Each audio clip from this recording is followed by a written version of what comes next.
Goes back a couple years ago, and Becky Blue and I were sitting there watching our boys play.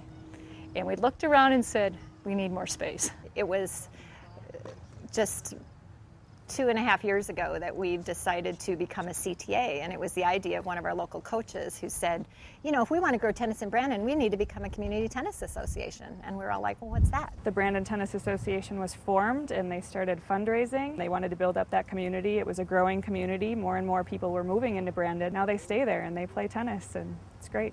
We not only had to sell the idea of these tennis courts, but we had to sell the idea of tennis. Their presentation to begin with was extremely professional. So right then we knew that we had a group that was actually going to get in there and work as hard for it as we would have to try to come up with the funds to help. And I think we got the message that we would probably have to bring some money to the table.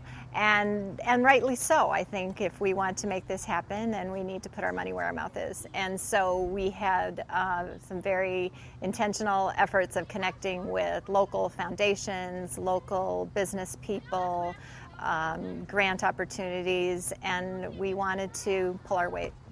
She said, you know, here it is. You know, I found this much more money, you know, from the USTA. We got it from our private businesses. We got it from the school. You know, I mean, we're all in this tremendous partnership as a community. Getting all those partners together, and I think whenever you put partners together, it's messy and it's hard and it's easier if you would do it yourself, but it is so worth it, because had we not had all 4 of those partners in this project, this complex would not look like what it is today.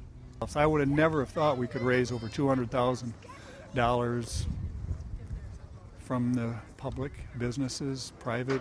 You know, I thought 80 was a huge number. And the reason that we have these beautiful courts is because of the Brandon Tennis Association and that executive board. Now we have the courts, and if that was our mission, I guess we'd be done. But it's not. Our mission is to grow the game of tennis. It means a ton to the community. We're so excited. I can't even put into words what these courts mean to us.